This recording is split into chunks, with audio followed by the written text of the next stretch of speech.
बिस्मिल्लाहिर्रहमानिर्रहीम। Dear students, I hope कि आप सब खैरियत से होंगे। डियर स्टूडेंट्स, हम चैप्टर नंबर 18 लेके चल रहे हैं और लास्ट वीडियो में हमने टॉपिक डिस्कस किया था ट्रांजिस्टर्स और ट्रांजिस्टर की टाइप्स को भी देखा था। आज की इस वीडियो में हमारा टॉपिक है ट्रांजिस्टर एज एन एम्पलीफायर। याद रहे ये टॉपिक बोर्ड के पॉइंट ऑफ व्यू से इस चैप्टर का इम्पोर्टेंट लॉन्ग क्वेश्चन है। अगर आप पूरी तवज्जो से सुनेंगे, समझेंगे और मेरे साथ साथ चलेंगे तो आज का ये टॉपिक आपको अच्छे तरीके से तैयार हो जाएगा। डियर स्टूडेंट्स, लास्ट वीडियो में हमने ये बात भी डिस्कस की थी कि ज़्यादातर सर्किट्स के अंदर हम ट्रांजिस्टर को यूज़ करते हैं एज एन एम्पलीफायर। और एम्पलीफायर क्या है? एक ऐसी डिवाइस है जो आपके लो इनपुट सिग्नल को कन्वर्ट करती है हाई आउटपुट सिग्नल में। तो वही बात आपने यहाँ पे मेंशन की है कि in most of the circuits transistors are basically used as amplifiers. और कैसे डिफाइन करना है इसको कि an amplifier converts signal of low voltage और करंट, चाहे आप वोल्टेज की बात कर लें या करंट की। इसके अलावा अगर आप पावर की बात करना चाहें तो पावर भी मेंशन कर सकते हैं। तो कैसे डिफाइन करेंगे कि an amplifier converts signal of low voltage और current to a signal of high voltage और करंट। तो बहुत सिंपल डेफिनेशन है। तो डियर स्टूडेंट्स, हम स्टार्ट करेंगे सर्किट डायग्राम से। तो यहाँ पे हमारे पास ट्रांजिस्टर एज एन एम्पलीफायर की सर्किट डायग्राम है। तो यहाँ पे आप ज़रूर मेंशन करेंगे कि circuit shows an NPN transistor, PNP नहीं एनपीएन ट्रांजिस्टर हम यूज़ कर रहे हैं। Circuit shows an NPN transistor as voltage amplifier in common emitter configuration. यानी कि जो आज के इस टॉपिक में हम तरतीब लेके चल रहे हैं वो कौन सी है? कॉमन एमिटर की। तो ये बड़ा इंपॉर्टेंट फर्स्ट आपका एमसीक्यूज बन गया है कि आपसे पूछा जाएगा कि ट्रांजिस्टर एज एन एम्पलीफायर में आप कौन सी कन्फिगरेशन यूज़ करते हैं। तो कौन सी करते हैं? कॉमन एमिटर की। क्योंकि लास्ट वीडियो में हमने आपको कॉमन एमिटर और कॉमन बेस, इस तरह कॉमन कलेक्टर भी है, ठीक है। तो आज के इस टॉपिक में हम कौन सी कन्फिगरेशन यूज़ करने जा रहे हैं जी? कॉमन एमिटर की। तो अब डियर स्टूडेंट्स, सर्किट डायग्राम को देखिएगा। अगर आपको लास्ट वीडियो का टॉपिक बहुत अच्छे तरीके से तैयार है तो मेरा ख्याल है कि यह डायग्राम आपके लिए न्यू डायग्राम नहीं होगी, क्योंकि यहाँ पे देखें कि ये हमारे पास एनपीएन ट्रांजिस्टर है और एनपीएन ट्रांजिस्टर की सर्किट डायग्राम में हमने ये बात याद रखी थी कि इसमें दो ही सर्किट होंगे, एक इनपुट सर्किट और एक आउटपुट सर्किट। और इनपुट सर्किट को हमने फॉरवर्ड बायस मोड पे रखना है और आउटपुट सर्किट को हमने हमेशा रिवर्स बायस मोड पे रखना है। ये बात हम प्रीवियस वीडियो में डिस्कस कर चुके हैं। तो अब डियर स्टूडेंट्स, यहाँ पे अगर आप गौर करें तो इनपुट सर्किट, आउटपुट सर्किट। तो इनपुट सर्किट में देखें बेस एमिटर जंक्शन को आपने फॉरवर्ड बायस मोड पे रखा हुआ है। देखें ना, जो आपने डीसी बैटरी कनेक्ट की है VBB, तो इसका पॉजिटिव टर्मिनल कहाँ से कनेक्ट है? बेस पे P साइड से, और नेगेटिव टर्मिनल N साइड से कनेक्ट है। तो ये फॉरवर्ड बायस मोड पे रखा गया है। इसी तरह आउटपुट सर्किट में अगर आप देखें तो VCC बैटरी जो है उसका पॉजिटिव टर्मिनल N साइड से कनेक्ट किया गया है। N में क्या है? Free charges, electrons. तो इसका मतलब यहाँ पे आउटपुट सर्किट क्या है? रिवर्स बायस मोड पे। तो यही बात तो हमने प्रीवियस वीडियो के अंदर डिस्कस की थी। तो नई चीज़ तो यहाँ पे कोई नहीं है ना। लेकिन आज के इस टॉपिक में पहले हमें यहाँ पे आउटपुट वोल्टेज चाहिए, मैथमेटिकल उसका फार्मूला हमने फाइंड आउट करना है। तो फिर उसके बाद हम यहाँ पे इनपुट सिग्नल अप्लाई करेंगे और देखेंगे कि किस तरह वो हमें आउटपुट पे एम्पलीफाई होकर सिग्नल मिलता है। तो डियर स्टूडेंट्स, स्टार्ट करने से पहले कुछ बातें आपने इंपॉर्टेंट हैं जो कि मेंशन करनी है, याद रखनी है। क्या? जो अभी हमने डिस्कस किया है कि number 1, base emitter junction is forward bias by the battery VBB। यानी कि इस डायग्राम में आपने इनपुट सर्किट को फॉरवर्ड बायस मोड पे रखना है। वही बात यहाँ पे लिखी हुई है। उसके बाद सेकंड पॉइंट क्या है? Collector emitter junction is reverse bias by the battery VCC। तो इस बैटरी की तरफ से देखें कलेक्टर एमिटर जो है वो रिवर्स बायस मोड पे है by the battery VCC। Clear है? और ये भी याद रखिएगा कि VCC जो है वो ग्रेटर होगी VBB से, ठीक है ना। ये हाई पोटेंशियल है। थर्ड पॉइंट क्या है? वोल्टेज VBE, यानी कि इनपुट वोल्टेज बेस एमिटर पे, बेस एमिटर यहाँ पे हम इनपुट सिग्नल अप्लाई करेंगे कुछ देर में, ठीक है। तो वो कहता है जी इनपुट सिग्नल जो है वोल्टेज का वो एट बेस एमिटर जंक्शन में आपने अप्लाई करना है। फोर्थ पॉइंट क्या है? वोल्टेज VCE, यानी कि आउटपुट वोल्टेज आप कहाँ पे लेंगे? Is the output voltage at collector emitter junction. आप कलेक्टर एमिटर जंक्शन पे आउटपुट वोल्टेज लेंगे। ये वो बातें थी जो आपने स्टार्ट में याद रखनी है। लो जी डियर स्टूडेंट्स, अब हम आउटपुट वोल्टेज यानी कि बेसिकली हम गेन वोल्टेज का मैथमेटिकल रिलेशन फाइंड आउट करने जा रहे हैं आज के इस टॉपिक में। तो वहीं से फिर इसको स्टार्ट करते हैं कि कैलकुलेशन फॉर गेन, कौन सी गेन? Voltage gain. तो उसको कैलकुलेट करने के लिए स्टार्ट करते हैं अकॉर्डिंग टू ओहम्स लॉ, कि अगर आप यहाँ पे देखें तो VBB या आप कह लें बेस एमीटर पे जो वोल्टेज आप अप्लाई करेंगे तो उसकी वजह से देखिए यहाँ पे हमारे पास करंट क्या है बेस पे IB, करंट क्या है IB, और यहाँ बेस एमीटर की जो रेजिस्टेंस होगी, इंटरनल रेजिस्टेंस का नाम दे लें, ठीक है, वो रेजिस्टेंस क्या होगी बेस एमीटर की, वो होगी RIE। और जो आपने वोल्टेज यहाँ पे यूज़ की हुई है वो क्या है बेस एमीटर पे है ना, बेस एमीटर पे वोल्टेज, तो वो क्या होगी VBE। तो इसका मतलब VBE is equal to IR according to Ohm's law, और I क्या है बेस करंट, और यहाँ पे रेजिस्टेंस क्या है RIE। तो इसीलिए मैंने यहाँ पे लिखा हुआ है कि according to Ohm's law base current अगर हमें यहाँ से चाहिए, ये वाला बेस करंट अगर हम निकालना चाहते हैं तो वो क्या होगा VBE डिवाइड बाय RIE। फिर से सुन लें, VBE हमारे पास वोल्टेज है बेस और एमीटर पे, बेस एमीटर पे जो वोल्टेज है वो क्या है VBE, और रेजिस्टेंस क्या है बेस एमीटर की, वो है RIE। तो इसका मतलब बेस करंट किसके इक्वल होगा VBE डिवाइड बाय RIE। तो ये बन गई क्वेश्चन नंबर 5।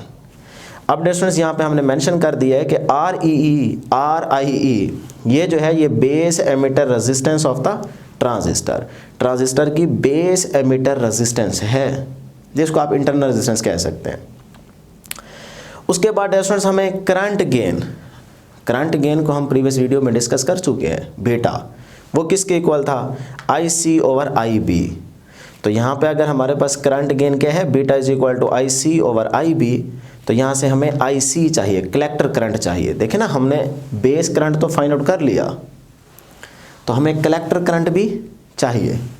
अच्छा, ये करंट की कौन सी डायरेक्शन है? कन्वेंशनल करंट की डायरेक्शन है। जो ओरिजिनल डायरेक्शन होगी वो इसके अपोजिट होगी, यानी कि ये हमारे पास ओरिजिनल डायरेक्शन है, और जो हम यूज़ कर रहे हैं ये कौन सी है? कन्वेंशनल डायरेक्शन करंट की। तो distance current gain beta is equal to IC over IB। यहाँ से IC को अगर आप कैलकुलेट करना चाहें from equation 2, IC is equal to beta IB, बहुत सिंपल है। तो ये हमें IC मिल गया। अब यहाँ पे देखें बीटा, वैसे IB बेस करंट की ये वाली वैल्यू आप पुट कर दें, ये वैल्यू पुट कर दें, तो IC is equal to beta VBE divide by RIE, equation 3 बन गई। तो हमारे पास बेस करंट भी आ चुका है और कलेक्टर करंट भी आ चुका है। हम क्या चाहते हैं? हम चाहते हैं आउटपुट वोल्टेज का रिलेशन। तो dear students, output voltage is determined by KVL। तो यहाँ पे आप किरचॉफ वोल्टेज लॉ अप्लाई करें और यहाँ से आउटपुट वोल्टेज का मैथमेटिकल रिलेशन फाइंड आउट कर लें। तो यहाँ से स्टार्ट करते हैं जी। देखें, प्रीवियस चैप्टर के अंदर आप KVL रूल को अप्लाई करने का तरीका बहुत अच्छे तरीके से देख चुके हैं, सीख चुके हैं। तो यहाँ पे हम दोबारा उसको डिटेल में डिस्कस नहीं करेंगे, सिर्फ यहाँ से स्टार्ट करेंगे। देखें, ये हमारे पास VCC, तो यहाँ से हम स्टार्ट लेते हैं। तो नेगेटिव टू पॉजिटिव जाएंगे, तो इसका मतलब पहला आप वोल्टेज क्या लेंगे? पॉजिटिव। तो देखें, यहाँ से नेगेटिव से पॉजिटिव, तो इसका मतलब लोस टू हाई जा रहे हैं, तो पहला पॉजिटिव लेंगे। कौन सी वोल्टेज है? VCC। तो ये मैंने लिख दी VCC। क्लियर? अब आगे क्या है? रेजिस्टेंस।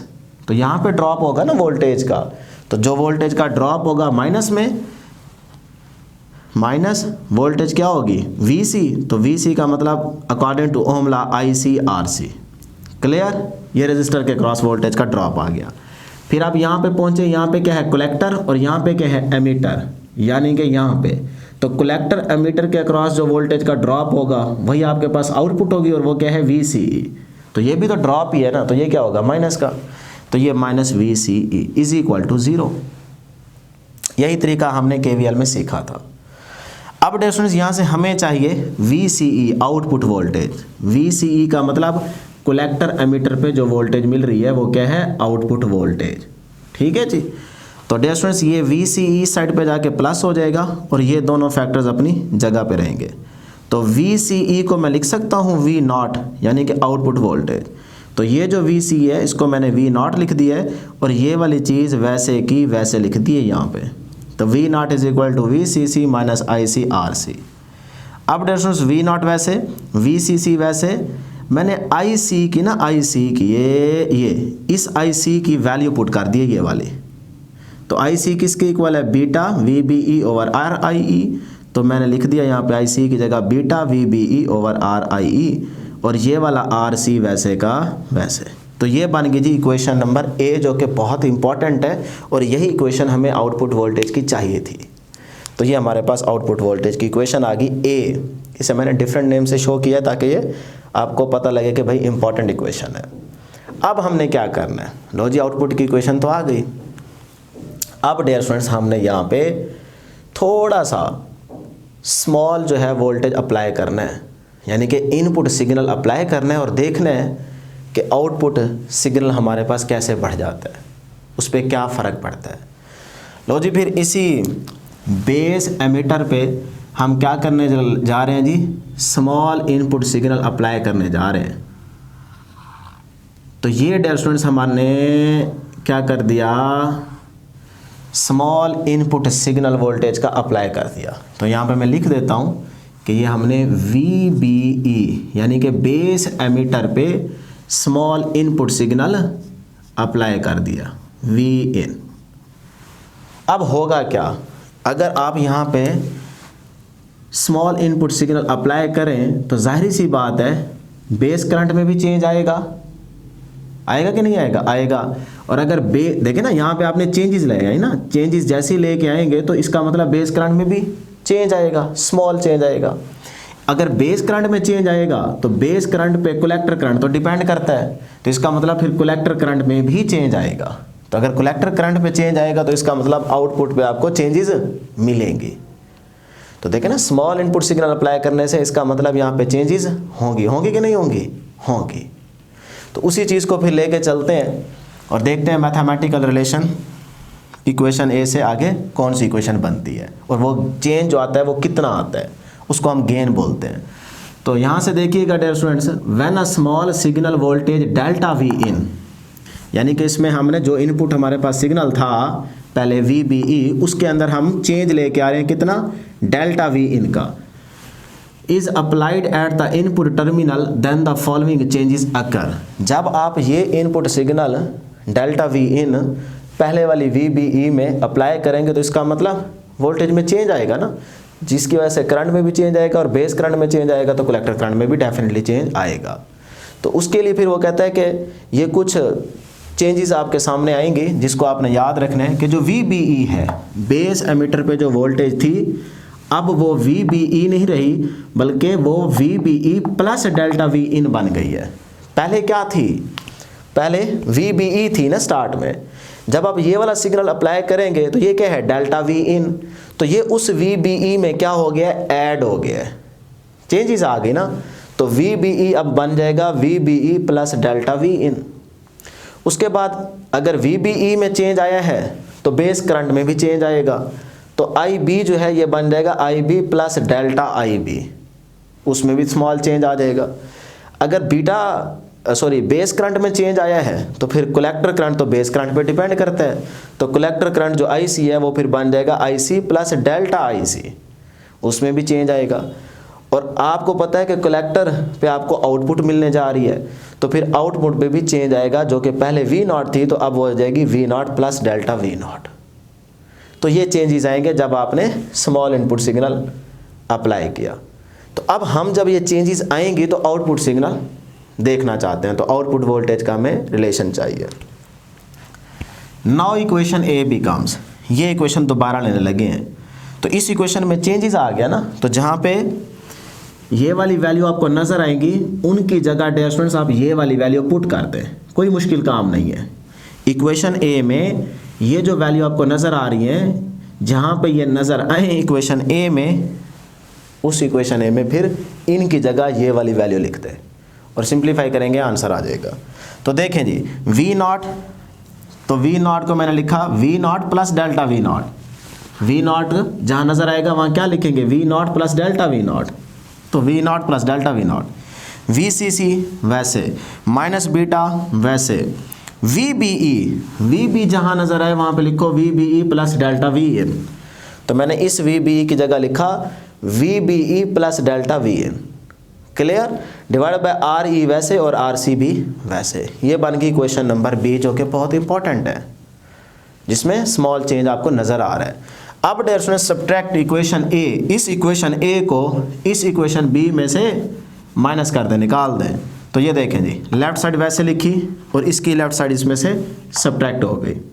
इसी तरह से VCC माइनस ये सारी इक्वेशन वैसे की वैसे लिख दी और ये वाली साइड सारी उधर जाके क्या हो जाएगी, सब्ट्रैक्ट हो जाएगी। अब ज़रा गौर कीजिएगा, देखें जब ये वाली वैल्यू सब्ट्रैक्ट करेंगे ना, तो ये देखें माइनस के बाद ये देखें माइनस जो फार्मूले वाला है सब्ट्रैक्शन वाला, वो माइनस जब इस VC से मल्टीप्लाई होगा तो यहाँ पे क्या होगा, प्लस माइनस माइनस। तो ये देखें ये बन गया माइनस का VCC। फिर वो माइनस यहाँ से इस माइनस से मल्टीप्लाई होगा तो माइनस माइनस प्लस हो जाएगा, तो मैंने डायरेक्ट लिख दिया यहाँ पे प्लस बीटा VIN। अच्छा VIN क्यों लिखा, क्योंकि यहाँ पे तो है VBE, तो VBE जो है वो VIN के बराबर है, एक ही बात है। तो मैंने डायरेक्ट लिख दिया VBE की जगह VIN divide by RIE into RC, वैसे का वैसे। तो इससे कोई फ़र्क नहीं पड़ना। यहाँ पे भी देखें VBE था, मैंने VBE को VIN लिख सकते हैं, तो VBE को VIN लिख दिया है। तो इससे आपने कंफ्यूज नहीं होना। मैंने एक ही इक्वेशन के अंदर इस सब्ट्रैक्शन वाले माइनस को भी मल्टीप्लाई कर दिया है और जहाँ पे VBE नज़र आया वहाँ पे भी VIN लिख दिया है। क्लियर है जी, इसको एक नज़र देख लें, किसी को यहाँ पे प्रॉब्लम नहीं होनी चाहिए। अब डियर स्टूडेंट्स ये V0 से कैंसिल, यहाँ से डेल्टा V0 रहेगा VCC माइनस इस बीटा को इस फैक्टर से मल्टीप्लाई करें तो beta VIN divide by RIE into RC अलग कर लें, फिर ये माइनस प्लस माइनस और इस बीटा को भी इससे मल्टीप्लाई करें, beta delta VIN divide by RI into RC, यानी कि प्लस है ना तो अलग अलग लिख दिया, ठीक है, दोनों को अलग अलग कर दिया। आगे की जी माइनस VCC वैसे और ये वाली चीज़ भी वैसे की वैसे। अब डेयर सुन डेल्टा V0 वैसे, ये VCC इस माइनस के VC से कैंसिल, ये plus beta VIN over RI RC इससे कैंसिल, देख सकते हैं, और यहाँ से आपको मिलेगा माइनस का beta delta VIN RC divide by RIE। तो यहाँ से अगर मैं इस डेल्टा VIN को देखूँ तो ये मल्टीप्लाई हो रहा है, इस साइड पे आके क्या हो जाएगा, डिवाइड, और यहाँ पे रहेगा माइनस का बीटा RC ओवर RIE, तो ये बच गया। अब ज़रा यहाँ पे गौर करें, output voltage divide by input voltage में क्या आ रहा है, चेंज, और ये क्या कहलाएगा, वोल्टेज का गेन। तो ये क्या बन गया जी, गेन। तो मैं इसको लिख सकता हूँ A is equal to minus का बीटा RC ओवर RI। यही हमें गेन तो चाहिए था, क्या चाहिए था, वोल्टेज गेन। तो ये वोल्टेज का गेन आ चुका है। अब ये कितना आएगा, 100 टाइम्स आएगा, यानी कि बीटा RC ओवर RI का जब आप वैल्यूज पुट करेंगे तो ये आपके पास 100 में वैल्यू आएगी। तो यही तो हम प्रीवियस वीडियो के अंदर भी डिस्कस कर रहे थे ना कि इसका ऑर्डर क्या होगा, 100 टाइम्स। तो वही चीज़ यहाँ पे आज प्रूफ हो गई है। तो इसका मतलब जो आपके पास इनपुट सिग्नल था वो 100 टाइम्स होगा, यानी कि देखें ना बीटा है ना, तो इसका मतलब 100 टाइम्स का मतलब ये है। और नेगेटिव साइन क्या शो कर रहा है, ये चीज़ भी चेक कर ले, यानी कि अच्छा इसको पहले यहाँ पे देख ले। Number 1 gain A is the order of the hundreds, जब आप वैल्यू पुट करेंगे आपके पास 100 में आंसर आएगा। और दूसरी चीज़ क्या याद रखनी है कि यहाँ पे जो नेगेटिव साइन है ये क्या शो कर रहा है, नेगेटिव साइन शो कर रहा है जी phase shift 180 between the input signal and output signal, कि जब आपने यहाँ पे इनपुट सिग्नल अप्लाई किया है ना, तो ये जो आपके पास ट्रांजिस्टर है यानी कि एम्पलीफायर, ये इस सिग्नल को एक तो बड़ा करेगा, इसके एम्पलीट्यूड को बढ़ा देगा, 100 टाइम बढ़ गया ना, इसके सिग्नल को बढ़ा देगा, यानी कि ऐसे समझ लें। और दूसरे नंबर पे फेज शिफ्ट 180 का, यानी कि 180 का मतलब है कि इसको उलट कर देगा। तो फेज शिफ्ट का मतलब 180 पे ये बनता है,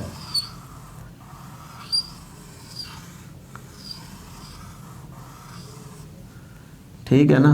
तो ये आपके पास आउटपुट सिग्नल कुछ इस तरह का मिलेगा। तो अब आप देख सकते हैं इनपुट सिग्नल आपने अप्लाई किया, आउटपुट पे आपका एम्पलीट्यूड बढ़ गया, सिग्नल बढ़ गया, एम्पलीफाई हो गया, और उसके साथ साथ उसका फेज़ भी क्या हो गया, चेंज हो गया है। कितना फेज़ शिफ्ट आ रहा है, 180। ये 0 से स्टार्ट हो रहा है और ये 180 से स्टार्ट हो रहा है। तो ट्रांजिस्टर एज एन एम्पलीफायर में फेज़ शिफ्ट कितना आता है, 180। ये बोर्ड में एमसीक्यूज आ चुका है। उसके बाद it is called common ammeter, और हमने देखा है कि हमारे पास कॉन्फ़िगरेशन क्या थी, कॉमन एमीटर थी। तो बस यही डिस्कशन थी जी, इसके अलावा आपने कुछ नहीं याद रखना। तो ये थी डियर स्टूडेंट्स हमारे पास आज की discussion transistor as an amplifier की। उम्मीद करता हूँ कि आपको ज़रूर समझ आई होगी। आज के लिए इतना ही, दुआओं में ज़रूर याद रखिएगा। अल्लाह हाफिज़।